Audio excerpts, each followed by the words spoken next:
இது ஜனநாயகத்துக்கு எதிராக நீதிபதிகள் செயல்படக்கூடிய நடவடிக்கை நாடு எங்கே செல்கிறது அப்படின்னு கேட்கிறாரு. இப்போ வைஸ் பிரசிடென்ட் சுப்ரீம் கோர்ட்டை மிரட்டுறீங்களா? கண்டெம்ட் ஆஃப் கோர்ட் வந்து வைஸ் பிரசிடென்ட் மேலே போட்டு வைஸ் பிரசிடென்ட் அரெஸ்ட் பண்ணி உள்ள வைக்கணுமா இல்லையா? சமீபத்தில் டெல்லியில் நீதிபதியினுடைய வீட்டில் கோடிக்கோடியாக பணம் பறிமுதல் செய்யப்பட்டுச்சு.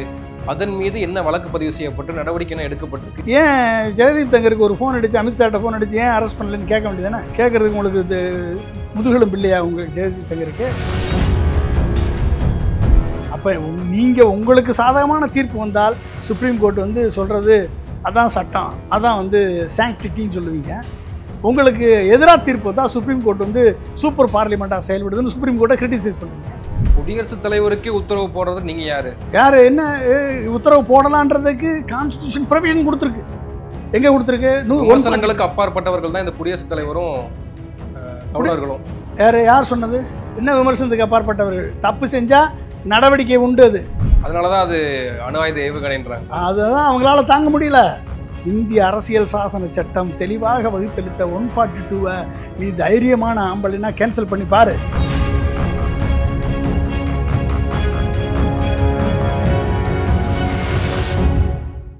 சவுத் பீட் நேயர்களுக்கு வணக்கம். இந்த நேர்காணலில் நாம் சிந்திக்கிருப்பவர் முன்னாள் குடியரசுத் தலைவர் ஏபிஜே அப்துல் கலாம் அவர்களின் அறிவியல் ஆலோசகர் டாக்டர் பொன்ராஜ் அவர்கள். வணக்கம் சார். வணக்கம் பாலாஜி. சார், அண்மையில் புதிய வக்ஃபு சட்ட திருத்தம் நிறைவேற்றப்பட்டுச்சு நாடாளுமன்றத்தில். இப்போ அதுக்கு எதிராக நூற்றுக்கணக்கான மனுக்கள் வந்து உச்சநீதிமன்றத்தில் வழக்கு பதிவு செய்யப்பட்டுச்சு. இப்போது அந்த மனுக்களை விசாரித்த உச்சநீதிமன்றம் மனுதாரர்களுக்கு ஒரு குறைந்தபட்ச நிவாரணம் கொடுக்கணும் அப்படின்றதுனால ஒரு வாரத்திற்கு எந்த நடவடிக்கையும் எடுக்கக்கூடாது அப்படின்னு சொல்லி அந்த புதிய சட்ட திருத்தத்துக்கு இடைக்கால தடை கொடுத்துட்டாங்க. இது பெரிய வெற்றியாகத்தான் எல்லாருமே கொண்டாடிட்டு இருக்காங்க. குறிப்பாக தமிழ்நாட்டிலையுமே வந்து திமுக, தாவேகா உட்பட அதை கொண்டாடுகிறத பார்க்க முடியுது.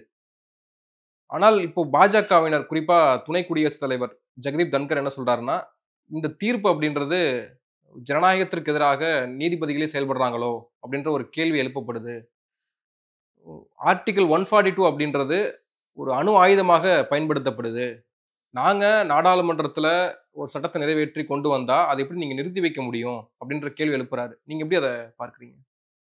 மெஜாரிட்டி நாடாளுமன்றத்தில் இருக்கிறது என்பதை வைத்துக்கொண்டு ஜாயின்ட் பார்லிமெண்ட்ரி கமிட்டியவே வந்து அதில் இருக்கக்கூடிய உறுப்பினர்களது கருத்துக்களை வக்ஃப் சட்டத்திற்கு எதிரான கருத்துக்களை ஜாயின்ட் பார்லிமெண்ட்ரி கமிட்டியினுடைய மெம்பர்களை எல்லாம் சஸ்பெண்ட் பண்ணி ஜேபிசியினுடைய தீர்ப்பையே மாற்றி எழுதி அந்த தீர்ப்பை வைத்து கொண்டு பாராளுமன்றத்தில் 2 மணி வரை, காலை 2 மணி வரை விவாதம் செய்து அத்தனை விவாதங்களையும் புறந்தள்ளி ஒதுக்கி எறிந்துவிட்டு வக்ஃப் சட்டத்தை நிறைவேற்றியது மத்திய அரசு. இப்போ இந்த சட்டம் வந்து ஒட்டுமொத்த இஸ்லாமியர்களுக்கு எதிரான ஒரு சட்டமாக, அரசியல் சாசன சட்டம் வகுத்தளித்த உரிமைகளுக்கு எதிரான ஒரு சட்டமாக இந்த சட்டம் அமைந்திருக்கிறது என்பதுதான் ஒட்டுமொத்த இந்தியாவின் எதிர்க்கட்சிகளது வாதம். நமது அனைத்து எதிர்க்கட்சிகளுமே கிட்டத்தட்ட 70க்கும் மேற்பட்ட மனுக்கள் பல்வேறு எதிர்க்கட்சிகள் சுப்ரீம் கோர்ட்டில் தாக்கல் செய்யப்பட்டது. அதை வந்து விசாரித்த உச்சநீதிமன்றம் அவர்கள் வந்து இதனுடைய நியாயத்தை உணர்ந்து ஒரு இடைக்கால தடை விதித்திருக்கிறார்கள். 7 நாட்கள் அவர்கள் டைம் கேட்டிருக்கிறார்கள். துஷார் மேத்தா வந்து மத்திய அரசின் சார்பாக வாதாடிய துஷார் மேத்தா அவர் வந்து 7 நாட்கள் எங்களுக்கு டைம் வேணும் இதுக்கு எல்லாத்துக்கும் பதிலளிப்பது என்பது. அப்போ சுப்ரீம் கோர்ட் எழுப்பிய வாதங்கள் நீங்கள் பார்த்தீங்க அப்படின்னா என்ன, அதாவது வக்ஃப் பை யூஸ், அதாவது அனுபவ பாத்தியத்தோடு முகலாயர் காலத்திலிருந்து வக்ஃப் ப்ராப்பர்ட்டினால கிஃப்ட், தானமாக கொடுக்கக்கூடிய ப்ராப்பர்ட்டி. அது முஸ்லீம்கள் தானமாக கொடுக்கக்கூடிய ப்ராப்பர்ட்டியை வைத்து முஸ்லீம் மக்களுக்கு அதன் மூலமாக வரக்கூடிய வருமானத்திலிருந்து முஸ்லீம் மக்களுக்கு தேவையான கல்வி மற்ற உதவிகள் செய்வதற்கு அந்த ப்ராப்பர்ட்டியை பயன்படுத்தி கொண்டு வந்தது அந்த காலத்தில். அப்போ அனுபவ பாத்தியமாக வந்த எந்த சொத்திற்கும் டாக்குமெண்டேஷன் இருக்காது. அது முஸ்லீம் ப்ராப்பர்ட்டியாக இருக்கட்டும், இல்லை இந்து சேரிட்டபிள் இந்து ரிலீஜியஸ் ஆக்டில் வந்த ப்ராப்பர்ட்டியாக இருக்கட்டும், சில செப்பேடுகள், சில கல்வெட்டுகள் இருக்குமே ஒழிய, ஆயிரக்கணக்கான இடங்கள் வந்து நம்ம மன்னர்கள், அந்த காலத்தில் இருக்க மன்னர்கள் தானமாக எழுதி கொடுத்தது, தானமாக வாய்மொழி உத்தரவில் கொடுத்தது, தானமாக கொடுத்ததெல்லாம் விற்றுட்டு போன கதையெல்லாம் நம்மளுக்கு இருக்க. தானமாக கொடுத்ததை, இந்த தானம் பெற்ற லேண்டை வந்து கோயில் லேண்டை இவங்க விற்று இன்றைக்கி அது வந்து பட்டா போட்டு ரியல் எஸ்டேட்டாக மாறி நிற்கிது. எத்தனையோ இடம் மாறி நிற்கிது. அது மாதிரிலாம் நடந்திருக்கு. அப்போ இதை ஒழுங்குபடுத்துறதுக்கு தான் இந்து சேரிட்டபிள் ட்ரஸ்ட்டு, அறநிலையத்துறை, கவர்மெண்ட்டு. ஏன்னா மன்னர்கள் கொடுத்த சொத்துக்களை பராமரித்து, மன்னர்கள் கட்டி வைத்த கோயில்களை வந்து புனரமைப்பு செய்து, அதை வந்து பூஜைகள் புனஸ்காரங்கள் தொடர்ந்து நடைபெறுவதற்கு அரசு வந்து ஏற்படுத்திய துறை தான் இந்து சமய அறநிலையத்துறை, ஹிந்து சேரிட்டபிள் ட்ரஸ்ட். அதே மாதிரி தான் முஸ்லீம்கள். அப்போ இஸ்லாமியர்கள் அந்த மன்னர்கள் கொடுத்த அந்த இந்த வக்ஃப் ப்ராப்பர்ட்டி, கிஃப்ட் ப்ராப்பர்ட்டி, இதுவும் மக்களது வரிப்பணத்திலிருந்து கிஃப்டாக கொடுக்கப்பட்டதன் காரணமாக அதற்கு என்று அரசாங்கம் உருவாக்கிய சட்டம் தான் வக்ஃப் போர்டு சட்டம். அப்போ அந்த சட்டத்தின்படி நிர்ணயிக்கப்பட்ட இந்த வக்ஃப் போர்டு ப்ராப்பர்ட்டி கிட்டத்தட்ட 8.5 லட்சம் வக்ஃப் போர்டு ப்ராப்பர்ட்டிஸ் மட்டும் ரிஜிஸ்டர் ஆகியிருக்கு. 8.5 லட்சம் வக்ஃப் போர்டு ப்ராப்பர்ட்டி கிட்டத்தட்ட 9.5 லட்சம் ஏக்கர் கொண்ட டிஃபென்ஸு, ரயில்வேக்கு அடுத்து 3வது லெவலில் வக்ஃப் போர்டு ப்ராப்பர்ட்டி தான் அதிகமாக இருக்குது. 9.5 லட்சம் ஏக்கர் இருக்குது. இதில் கிட்டத்தட்ட என்னுடைய வேல்யூ அப்படின்னு பார்த்துக்கிட்டிங்கன்னா 1,20,000 கோடி இந்த வக்ஃப் போர்டு லேண்டினுடைய மதிப்பு இருக்குது. இதை வந்து ஒரு அரசு உருவாக்கிய வக்ஃப் போர்டு நிர்ணயிக்குது. இது சென்ட்ரல் லெவல்லையும் ஸ்டேட் லெவல்லையும் வக்ஃப் போர்டு கிரியேட் பண்ணியிருக்காங்க. இதை வந்து இதில் வந்து முஸ்லீம்களாக இருக்க வேண்டும் என்பதை, முஸ்லீம் என்ற வார்த்தையை ரிமூவ் பண்ணிவிட்டு, அதில் இந்துக்களும் வரலாம், யார் வேண்டுமானாலும் வரலாம், நிர்வகிக்கக்கூடிய போர்டில் வரலான்ற ஒரு சட்டத்தை மத்திய அரசு திருத்துகிறது. அதை எதிர்க்கக்கூடிய ஜேபிசிஏடைய கோரிக்கையை தள்ளுபடி செய்து இவர்கள் சட்டத்தை நிறைவேற்றுவார்கள் என்று சொன்னால், அந்த சட்டத்தை சுப்ரீம் கோர்ட் இன்னைக்கு நிறுத்தி வைத்திருக்கிறது. 1. 2வது வக்ஃப் பை யூஸ்.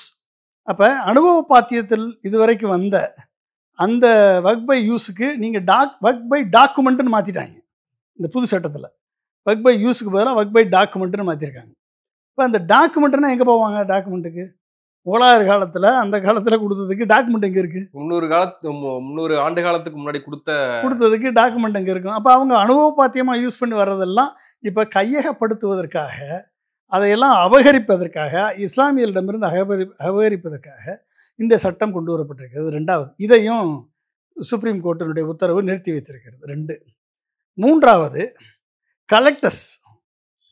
இதில் வரக்கூடிய டிஸ்பியூட்டு, அதாவது தாவாக்கள் ஏற்பட்டால், வக்ஃப் போர்டில் இந்த தாவாக்கள் ஏற்பட்டால், இதை டிஸ்பியூட் ரெசல்யூஷன் அத்தாரிட்டியாக வக்ஃப் போர்டுக்கு பதிலாக கலெக்டரை நியமிக்கிறாங்க. கலெக்டரே எத்தனையோ இடத்துல வக்ஃப் போர்டு லேண்டை ஆக்கிரமிப்பு பண்ணி வச்சுருக்கான். எத்தனையோ கலெக்டர், கவர்மெண்ட்டே வக்ஃப் போர்டு நிலத்தில் இருக்கிறது. அப்போ ஒரு பார்ட்டி டு த லீகல் டிஸ்பியூட்டில் போய் எப்படி வந்து நீ நீதிபதியாக நியமிப்ப, இல்லை மாஜிஸ்ட்ரேட்டாக நியமிப்ப? அதுவுமே சட்டத்துக்கு விரோதமானது என்று அதையும் நிறுத்தி வைத்திருக்கிறார்கள். 3வது. 4வது லிமிட்டேஷன். அதாவது இந்த சொத்தை நீங்கள் ஒரு 10 வருடம் 15 வருடம் அனுபவ பாத்தியமாக வைத்து கொண்டால், இந்த சொத்து யார் அனுபவிக்கிறார்களோ அவர்களுக்கு சேரும் என்ற லிமிட்டேஷன் வந்து நார்மலாக இந்த மாதிரி ஹிந்து சேரிட்டபிள் ட்ரஸ்ட்டுக்கு பொருந்தாது, வக்ஃப் போர்டுக்கு பொருந்தாது என்ற சட்டம் இருக்கிறது. அந்த லிமிட்டேஷனையும் ரிமூவ் பண்ணிட்டான் புது சட்டத்தில். மோடி கொண்டு வந்த புது சட்டத்தில் அதை ரிமூவ் பண்ணிட்டாங்க. அப்போ என்ன அர்த்தம்? எதற்காக ரிமூவ் பண்ணியிருக்காங்க அப்படின்னா, இதனுடைய ஒட்டுமொத்த கேமே என்னென்னா, ரிலையன்ஸ் வந்து கரீம் இப்ராஹிம்னு 1895 ஒருத்தர் கப்பல் துறையில் இருந்தவர் ஒரு சேரிட்டபிள் ட்ரஸ்ட்டை உருவாக்குறாரு. ஏழை குழந்தைகள் படிப்பதற்காக, முஸ்லீம்கள் ஏழை குழந்தைகள் படிப்பதற்காக ஒரு ட்ரஸ்ட்டை உருவாக்குறாரு. அந்த ட்ரஸ்ட்டு வந்து வக்ஃப் போர்டுக்கு எழுதி கொடுக்குறாங்க தான செட்டில்மெண்ட்டாக. அந்த ட்ரஸ்ட்டை கிட்டத்தட்ட 18 மில்லியன் மதிப்புள்ள அந்த ட்ரஸ்ட்டை 1.5 மில்லியனுக்கு கொடுத்து முகேஷ் அம்பானியினுடைய நிறுவனம் அதை வாங்குகிறது. இது வந்து இன்றைக்கி சட்டத்தின் பிடியில் கொடுத்தது இந்த இல்லீகல் டிரான்சாக்ஷன் இது செல்லாது. இந்த வக்ஃப் போர்டு இடத்த அம்பானிக்கு கொடுத்தது செல்லாது என்று இவர்கள் கோர்ட்டில் ஃபைட் பண்ணிகிட்டே இருக்கும் பொழுதே அங்கே வந்து மிகப்பெரிய ஒரு வீடை கட்டிட்டாரு யார் அம்பானி. புரிஞ்சுட்டீங்களா? அப்போ என்னாச்சு 2003 கட்டினது இன்றைக்கி 25. அப்போ 20 வருடம் அந்த ப்ராப்பர்ட்டியை அனுபவித்தால் அந்த ப்ராப்பர்ட்டி யாருக்கு அம்பானிக்கே சொந்தம் என்ற நிலை வர வேண்டும் என்பதற்காக மோடி அரசு கொண்டு வந்த திட்டம் தான் இது. கொடுத்ததற்காக அப்போ கார்ப்பரேட் அப்போ லேண்டை அக்வயர் பண்ணுறதுக்காக இது மாதிரி எத்தனையோ கார்ப்பரேட் தனிப்பட்ட அம்பானிக்காக அந்த சட்டம் நிறைவேற்றப்பட்டது. ஆமாம், தனிப்பட்ட அம்பானிக்கும் பயன்பெறுகிறது. அது மாதிரி எத்தனையோ பேர் இருக்காங்கன்னு யாருக்கு தெரியும்? எத்தனை பேர் அதை வந்து லேண்டை வந்து யூஸ் பண்ணிவிட்டு ஆக்சுவலாக வந்து நீங்கள் வந்து லீஸுக்கு வேணால் யூஸ் பண்ணிக்கலாமே ஒழிய அதை உங்கள் இப்போ இந்து அறநிலையத்துறையினுடைய சொத்தை நீங்கள் வந்து உங்கள் பேரில் மாற்றி பட்டா போட முடியாது, சேல் டீடு போட முடியாது. அதே மாதிரி வக்ஃப் போர்டு சொத்தை தனிப்பட்ட நபர்கள் வந்து அனுபவப்படுத்திக்கலாம், லீஸ் அக்ரிமெண்ட் போட்டு அனுபவப்படுத்திக்கலாம் ஒழிய அதை அவர்கள் பேரில் சேல் டீடு போட முடியாது. இது ரெண்டையும் பண்ணுவதற்கு வழி வகுத்திருக்கிறது மோடியினுடைய புது சட்டம். அப்போ இத்தனையும் இன்றைக்கு சுப்ரீம் கோர்ட் வந்து நிறுத்தி வைத்திருக்கிறது என்று சொன்னால் உண்மையிலேயே சுப்ரீம் கோர்ட்டை நம்ம பாராட்டணும்.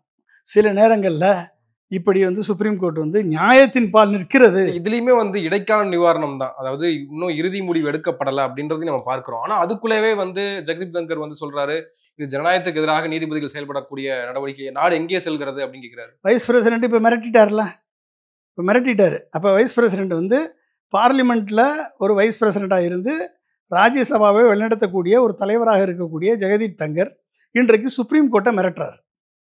சுப்ரீம் கோர்ட்டை மிரட்டிட்டார். இன்றைக்கி மிரட்டின பிறகு என்ன அர்த்தம் அப்படின்னா, இனிமேல் நீங்கள் வந்து உங்களுடைய தீர்ப்பு வந்து அதுக்கு சாதகமாக இருக்கக்கூடாது என்ற சிக்னல் தான்.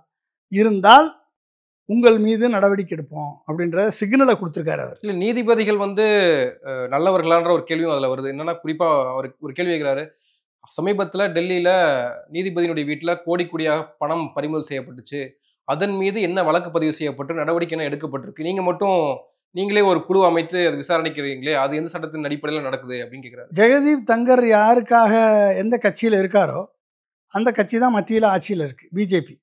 அந்த பிஜேபியினுடைய உள்துறை அமைச்சர் தான் அமித்ஷா. அவர்கிட்ட தான் டெல்லியினுடைய போலீஸ் எல்லாமே அவர்கிட்ட தான் ரிப்போர்ட் பண்ணுறாங்க. ஏன் ஜெகதீப் தங்கருக்கு ஒரு ஃபோன் அடித்து, அமித்ஷாட்ட ஃபோன் அடித்து ஏன் அரெஸ்ட் பண்ணலன்னு கேட்க வேண்டியதானே? ஏன் கேட்க முடியாதா ஜெகதீப் தங்கரால்? கேட்குறதுக்கு உங்களுக்கு முதுகெலும்பு இல்லையா உங்களுக்கு ஜெகதீப் தங்கருக்கு? சுப்ரீம் கோர்ட்டை கேள்வி கேட்கக்கூடிய ஜெகதீப் தங்கருக்கு உங்களுக்கு முதுகெலும்பு இல்லையா? ஏன் கேட்கல? அதாவது நீங்கள் இவிஎம் கேஸில் வந்து தீர்ப்பு சொன்ன உடனே என்ன சொன்னார்? இவிஎம்மை வந்து நாங்கள் வந்து நம்புகிறோம், எலெக்ஷன் கமிஷனை நம்புகிறோம், எலெக்ஷன் கமிஷனை இப்போ சந்தேகப்படக்கூடாது என்று சொன்ன உடனே எந்த தீர்ப்புக்கும் பேசாத பிரைம் மினிஸ்டர் பேசுகிறார். அப்போ என்ன அர்த்தம்? அதுக்கு மேலே அதோட அந்த சாப்டரை க்ளோஸ் பண்ணிடணும்னு அர்த்தம். அப்போ அன்றைக்கு பிரைம் மினிஸ்டர் பேசினார், இவிஎம்முடைய விசாரணை நியாயமாக நடைபெறவில்லை சுப்ரீம் கோர்ட்டில். இவிஎம்மை பற்றிய சரியான கேள்விகள் கேட்கப்பட்டிருந்தால் இவிஎம் 100% விவிபேட் எண்ணப்பட்டிருந்தால் பிஜேபி மீண்டும் ஆட்சிக்கு வந்திருக்க முடியாது. அந்த இடத்துல பிரைம் மினிஸ்டர் வந்து பேசும் பொழுது சுப்ரீம் கோர்ட் அப்படியே பின்வாங்கியது. புரிஞ்சுக்கிட்டீங்களா? இன்றைக்கி எதுக்கு வைஸ் பிரசிடெண்ட்டை வச்சு பேச வைக்கிறாங்க? என்ன சுப்ரீம் கோர்ட் வந்து பார்லிமெண்ட்டை விட சூப்பர் பார்லிமெண்ட்டா அப்படின்னு கேட்குறாரு வைஸ் பிரசிடெண்ட். ஓகே, அது மட்டும் இல்லாமல் சுப்ரீம் கோர்ட்டே வந்து லெஜிஸ்லேட் பண்ணுவாங்க, சுப்ரீம் கோர்ட்டே எக்ஸிக்யூட்டிவ் பவராக செயல்படுவாங்க, சுப்ரீம் கோர்ட்டே வந்து சூப்பர் பார்லிமெண்ட்டாக செயல்படுவாங்கன்னா இந்த மூணுமே செயல்படலைன்னா சுப்ரீம் கோர்ட் செயல்படுத்தானே ஆகணும். எக்ஸிக்யூட்டிவ் ஒழுங்காக செயல்படலை, அப்போ பேசாமல் செவனேன்னு பார்த்துட்டு இருக்கணுமா சுப்ரீம் கோர்ட் இண்டிபெண்டன்ட் பாடி, இன்ஸ்டிடியூஷன். லெஜிஸ்லேட்டிவ் பார்லிமெண்ட் சிஸ்டம் வந்து நீங்கள் வந்து எதிர்கட்சியினுடைய எந்த குரலையும் கேட்க மாட்டீங்க. குடியரசுத் தலைவருக்கே உத்தரவு போடுறதுக்கு நீங்கள் யார் என்ன உத்தரவு போடலான்றதுக்கு கான்ஸ்டிடியூஷன் ப்ரொவிஷன் கொடுத்துருக்கு. எங்கே கொடுத்துருக்கு? விமர்சனங்களுக்கு அப்பாற்பட்டவர்கள் தான் இந்த குடியரசுத் தலைவரும் கவர்னர்களும். யார் சொன்னது? ஜெகதீப் சொல்றாரு. யார் சொன்னது? யாராக இருந்தாலும் சரி, என்ன விமர்சனத்துக்கு அப்பாற்பட்டவர்கள்? தப்பு செஞ்சால் நடவடிக்கை உண்டு. அது தவறு செய்தார் என்றால், அன்றைக்கு வந்து அப்துல் கலாம் வந்து பிரசிடெண்ட்டாக இருக்கும்போது நான் வந்து அங்கே டைரக்டராக ஒர்க் பண்ணிகிட்டு இருந்தேன். ரஷ்யாவில் இருக்கோம் நாங்கள் எல்லோரும். இங்கேருந்து பூட்டா சிங் வந்து லல்லு பிரசாத் யாதவ் கவர்மெண்ட்டை டிஸ்மிஸ் பண்ணி ஃபைல் வருது. நான் அங்கே டெல்லியில் இருக்கும்போது நீங்கள் ஃபைல் அனுப்பலாம், நான் வந்த பிறகு ரஷ்யா வந்த பிறகு எதுக்கு ஃபைல் அனுப்புகிறீங்கன்னு ஒரு கேள்வி கேட்டு பதில் போட்டு ஃபேக்ஸ் அனுப்புகிறாரு அங்கேருந்து.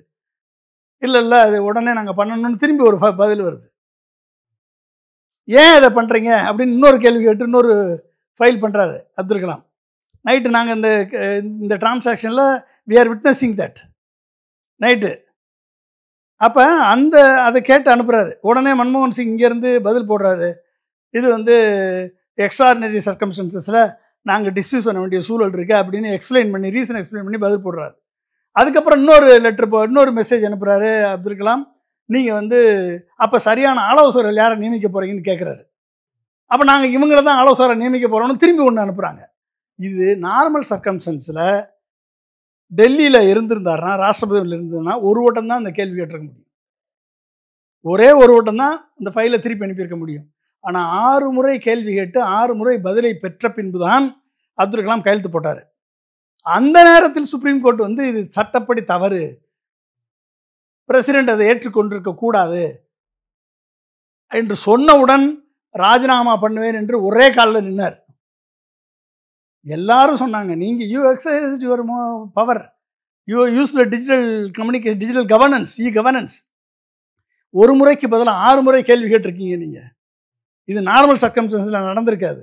நீங்கள் எதுக்கு ரிசைன் பண்ணணும் என்ற கேள்வி கேட்கும் பொழுது தன் கான்சியஸை பிரசிடெண்ட்டை கேள்வி கேட்டது உச்சநீதிமன்றம்.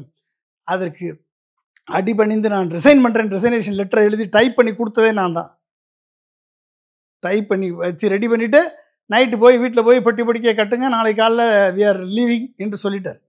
அதுக்கப்புறம் கன்வின்ஸ் பண்ணி இது வந்து அப்புறம் அட்டார்னி ஜெனரலு, அப்புறம் சுப்ரீம் கோர்ட் சீஃப் ஜஸ்டிஸ் இவங்களெல்லாம் கன்சல்ட் பண்ண பிறகு நீங்கள் ரிசைன் பண்ண தேவையில்லைன்னு எல்லாரும் சொன்ன பிறகு தான் அவர் வந்து வாபஸ் வாங்கினார். ஒழிய இவர்கள் மாதிரி வந்து சுப்ரீம் கோர்ட்டு வந்து பிரசிடெண்ட்டை கேள்வி கேட்கக்கூடாது என்பதெல்லாம் இல்லை. யாராக இருந்தாலும் கேள்வி கேட்கக்கூடிய அத்தாரிட்டி இருக்குது. ஆர்டிகல் 145(3) செக்ஷன் 3 படி பிரசிடெண்ட் வந்து can seek advice from the Supreme Court. குடியரசுத் தலைவர் ஒரு குறிப்பிட்ட காலகெடுக்குள்ள வந்து அவர் வந்து நடவடிக்கை எடுக்கல அப்படின்னா அது சட்டமாக ஆக்கப்படும் அப்படின்னு சொல்றாங்க. அதுக்கு தான் 142 சட்டம் போட்டிருக்காங்க. என்ன சொல்றாங்க 142 பற்றி நீங்கள் தெரிஞ்சுக்கோங்க. 142 என்ன சொல்லுது அப்படின்னா, நீங்கள் புரிஞ்சுக்கணும், 3 விஷயத்த சொல்லுது.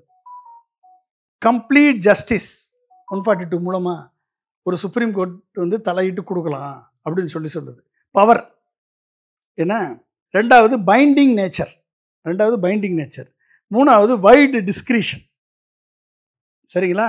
இந்த 3 தான். ஃபஸ்ட்டு கம்ப்ளீட் ஜஸ்டிஸ் அப்படின்னா, சுப்ரீம் கோர்ட் வந்து நார்மலாக எக்ஸிஸ்டிங் சட்டங்கள் அதை தாண்டி, அதனுடைய சட்டங்கள் ஏற்கனவே முன் அனுபவங்கள் இதையும் தாண்டி, அதை தாண்டி ஒரு ஃபேர் அண்டு கம்ப்ளீட் ஜஸ்டிஸ் கொடுக்க வேண்டிய தேவை ஏற்பட்டால் ஆர்டிகல் 142 படி சுப்ரீம் கோர்ட் ஒரு முழுமையான நீதியை வழங்கலாம் என்ற அதிகாரத்தை அரசியல் சாசனம் நீதிபதிகளுக்கு, சுப்ரீம் கோர்ட் நீதிபதிகளுக்கு வழங்கியிருக்கிறது.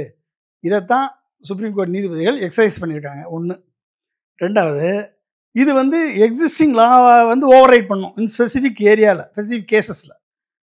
சில ஸ்பெசிஃபிக் கேசஸில் ஏற்கனவே சட்டங்கள் இருந்து அதையும் ஓவர் ரைட் பண்ணக்கூடிய வகையில் வந்து இவர்கள் தீர்ப்பு சொல்லலாம் அப்படின்றது சொல்லுது. செகண்ட் வந்து பைண்டிங் நேச்சர்.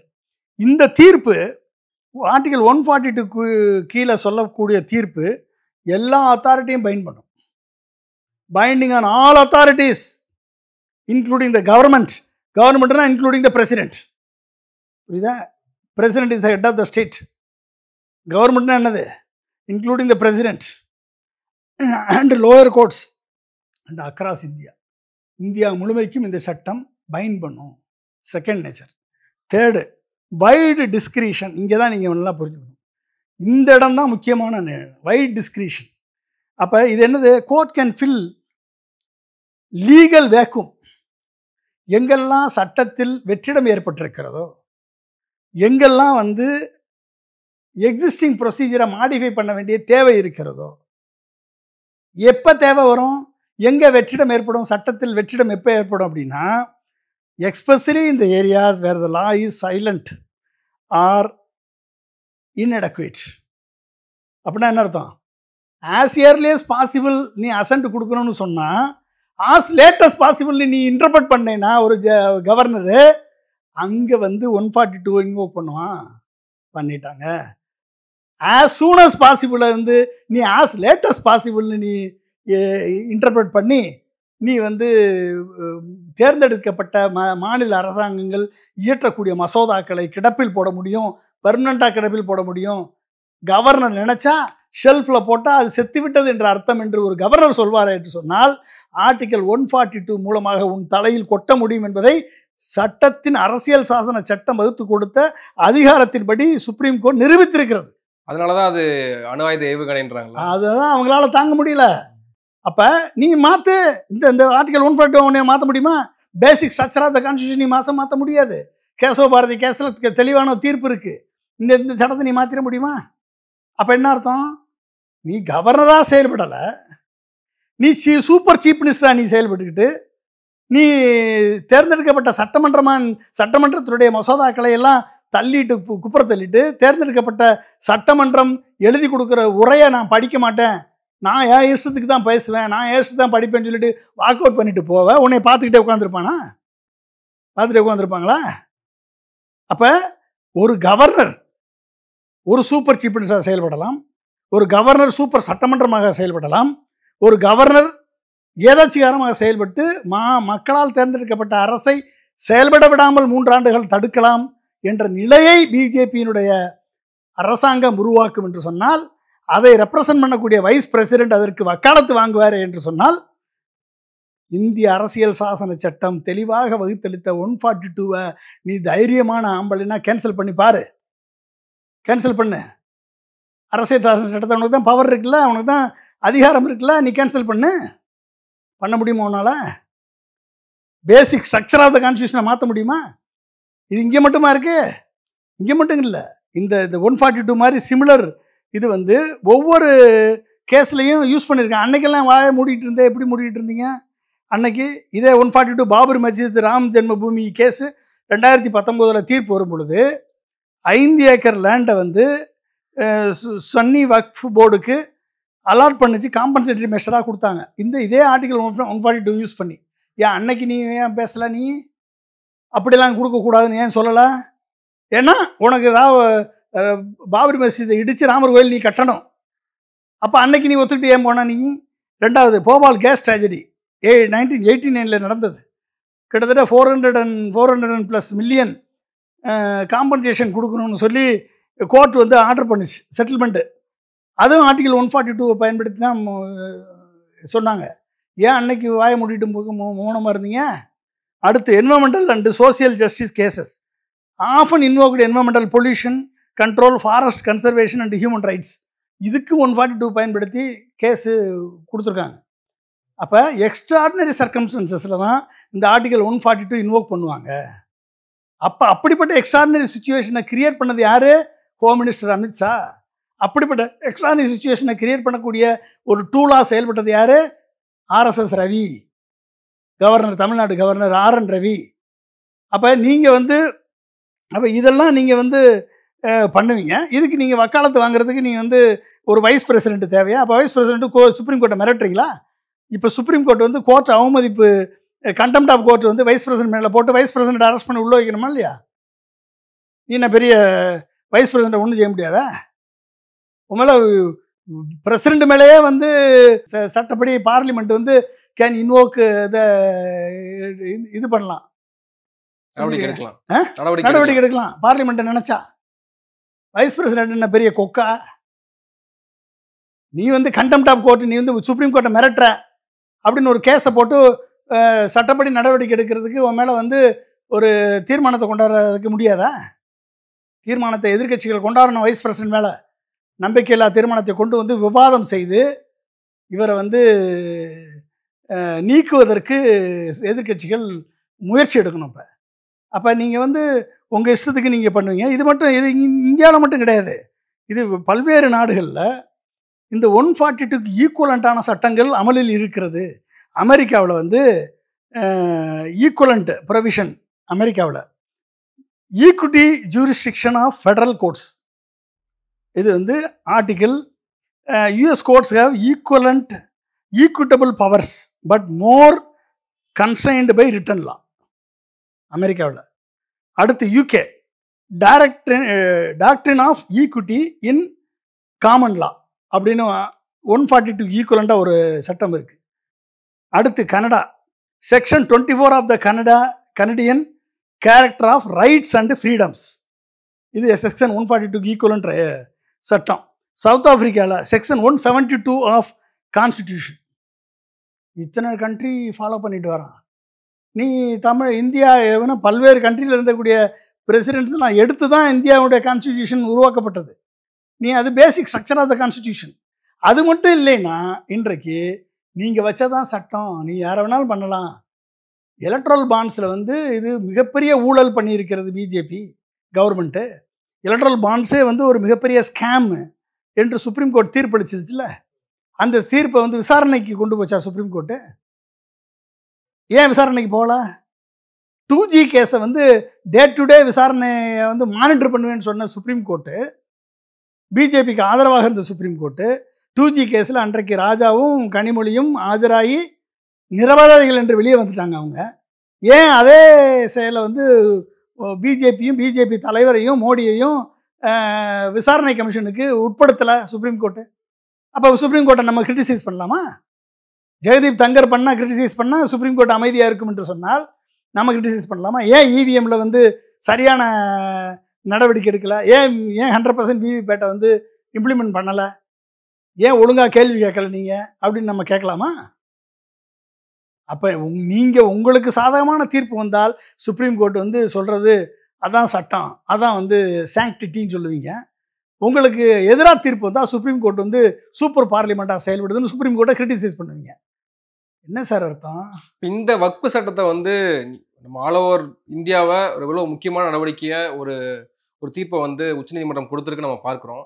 இங்கே தமிழ்நாட்டிலேருந்து தாவைக்கா விசஸ் திமுகன்ற அந்த வக்ஃபு சட்டத்திலேயே வந்து யாருடைய நாங்கள் தான் வந்து ஒரு முக்கியமான ரோல் ப்ளே பண்ணியிருக்கோம். என்ன ரோல் ப்ளே பண்ணியிருக்காங்க? அபிஷேக் மனு சிங்கவை வந்து நாங்கள் ஹையர் பண்ணி நாங்கள் வாதிட்டு இருக்கோம் அப்படின்னு தாவைக்கா ஒரு பக்கம் அவங்க உரிமையை எடுத்துக்கிறாங்க. அப்போ தாவைக்கானுடைய மனுவை தான் அட்மிட் பண்ணாரா சுப்ரீம் கோர்ட்டு சீஃப் ஜஸ்டிஸே? சொல்லுங்கள். அப்புறம் ஒரு 5-6 கேஸை வந்து நான் ரெஃபரன்ஸ் கேஸாக எடுத்துக்கலாம், அது நீங்களே சொல்லுங்கன்னு சொல்லி சுப்ரீம் கோர்ட் சொல்லி ஓவைசி தான் முக்கியமான கேஸாகவும் இருக்குது. அப்போ வந்து ஓவைசி கேஸ் தான் முக்கியமான கேஸு. அப்போ வந்து இவர்கள் எல்லாம் வாதிட்டிருக்கிறார்கள். இவர்கள் வாதம் வந்து சரியான வாதம்.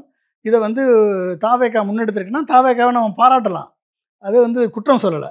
ஆனால் நாங்கள் தான் பண்ணணும்னு நீ சொல்லும் போதும் அதை ஏன் நீ மட்டும் தனியாக போய் பண்ணியிருக்க வேண்டியதானே? புதுசாக ஏதாவது சொல்லியிருக்கியா? சொல்லு, என்ன சொல்லியிருக்கீங்கன்னு சொல்லுங்கள் அதை. சரி, அபிஷேக் சிங்வி வாதாடி இருக்காரு, என்னென்ன அக்கௌண்ட்டில் வாதாடி இருக்காருன்னு ஒரு அறிக்கை விடுங்களேன். இல்லை நீங்கள் பேசுங்க, விஜய் வந்து பேச சொல்லுங்கள் அவரை. ஒரு இதை திமுகவுக்கும் அதுக்கு கொண்டாடக்கூடாது, திமுகவும் ஒரு மனுதாரர் தானே, அவங்க மட்டும் ஏன்? அப்புறம் 70 கட்சி போட்டிருக்குங்க, 70 கட்சி போட்டிருக்குங்க. இதில் என்ன உரிமை? எல்லாரும் வந்து இந்த உரிமைக்காக போராடுறாங்க. போராடும் போதும் அனைவரும் நம்ம வந்து இஸ்லாமியர்கள் பின்னால் நிற்க, ஏன்னா பாதிக்கப்பட்டவர்கள் அவர்கள் பின்னால் நிற்க வேண்டியது ஒவ்வொருத்தருடைய கடமை. இதை நீ அரசியலுக்கு பயன்படுத்தினீன்னா, உன்னுடைய அரசியலுக்கு பயன்படுத்தினீன்னா, அனைவரும் நிற்புடைய கடமையை வந்து நீ அரசியலுக்காக பயன்படுத்துறீன்னா, அப்போ நீ வந்து அதை ஓட்டுக்காகத்தான் பயன்படுத்துறீங்கன்னு தானே அர்த்தம். நீங்கள் மட்டுமா போட்டிருக்கீங்க? திருமாவளவன் போடலையா? ஏன் காங்கிரஸ் போடலையா? சமாஜ்வாதி எல்லாரும் போட்டிருக்காங்கல்ல, எல்லாரும் இம்ப்ளீட் பண்ணியிருக்காங்கல்ல. அப்போ இவர்கள் எல்லாம் சேர்ந்து தானே வச்சுருக்காங்க. அப்போ அந்த அதற்கு வந்து உங்கள் கடமையை செஞ்சுருக்கீங்க. கடமையை செய்வதற்கு என்ன கிரெடிட்? இந்த கடமையை செய்யாமல் இருந்தால் தான் இது பண்ணணும். அது அட்லீஸ்ட் ஏதாவது பண்ணியிருக்கீங்களே, யாராவது கொஞ்சம் சொல்லி ஏதாவது பண்ணியிருக்கீங்கன்னு சொல்லி ஓகே. அப்போ நீங்கள் வந்து என்ன அர்த்தம்? அப்போ இதுவே இந்த இறுதி தீர்ப்பு அல்ல, இது வந்து இடைக்கால நிவாரணம் தான். இந்த இடைக்கால நிவாரணத்தை கொண்டு வருவதற்கு இப்போ எல்லாரும் சேர்ந்து போராட வேண்டிய சூழல் ஏற்பட்டிருக்கிறது. இதில் ஜெகதீப் தங்கர் வந்து இன்றைக்கி சுப்ரீம் கோர்ட்டை மிரட்டியிருக்கார். இவர் மிரட்டுக்கு சுப்ரீம் கோர்ட் நீதிபதிகள் பயந்துட்டு நாளைக்கு வந்து நாங்கள் வந்து பார்லிமெண்ட் சட்டத்தை தலையிட விரும்பவில்லை, சட்டம் இயற்றக்கூடிய அதிகாரம் பார்லிமெண்ட்டுக்கு, கேள்வி கேட்கக்கூடிய அதிகாரம் எங்களுக்கு, ஆனால் இதை கன்சிடர் பண்ணி மாற்றணும்னா பார்லிமெண்ட்டு தான் முடிவு எடுக்கணும், நாங்கள் ஒன்றும் செய்ய மாட்டோம் அப்படின்னு ஒட்டுமொத்தமாக விளையிட்டு ஓடுறதுக்கும் வாய்ப்பு இருக்குது. ஏன்னா மிரட்டியிருக்கார் அவர். அந்த மிரட்டலுக்கு சுப்ரீம் கோர்ட் அடிபணியுமா? என்பதை இனிமேல் போக போக தான் பார்க்க முடியும். அதை விட்டு கொடுப்பார்களா? நம்ம 70 கட்சிகள் போட்டியிருக்க இந்த கேஸை போட்டிருக்காங்களே, இதை விட்டு கொடுப்பாங்களா? இதை ஃபைட் பண்ணுவாங்களா? அப்போ இந்த ஃபைட் பண்ணி கொண்டாடணும் என்னது? மக்களோடு மக்களாக இணைந்து, இஸ்லாமியர்களோடு இணைந்து தெருவுக்கு வந்து போராடி, எப்படி விவசாய சட்டத்தை எதிர்த்து விவசாயிகள் போராடி வென்றார்களோ, அதுபோல் வக்ஃப் போர்டு சட்டத்துக்கு எதிர்த்து மக்கள் போராட்டம் வந்தால் மட்டுமே சுப்ரீம் கோர்ட் தன் நிலத்தில் நிற்கும். இன்றைக்கி ஜெகதீப் தங்கர் மிரட்டுறாரு, நாளைக்கு வந்து அமித்ஷா மிரட்டுவார், இல்லைன்னா பிரைம் மினிஸ்டர் மோடி ஒரு வார்த்தை சொல்லுவார். சுப்ரீம் கோர்ட் அதை பார்த்து பயந்து ஓடிவிடக்கூடாது என்று சொன்னால் இந்தியா முழுக்க இந்த போராட்டம் தொடங்க வேண்டும். இல்லை என்று சொன்னால் இவர்கள் மிரட்டியே சுப்ரீம் கோர்ட்டை வந்து காரியம் சாதிக்க வைத்து விடுவார்கள். அப்போ சுப்ரீம் கோர்ட்டு வித்ரா பண்ணிச்சு அப்படின்னா இதனுடைய விளைவுகள் மிகவும் மோசமான விளைவுகளாக இருக்கும். நன்றி சார். ரொம்ப அருமையாக பல விஷயங்களை விளக்கியிருக்கீங்க. நேரத்துக்கு மிக்க நன்றி. தேங்க்யூ.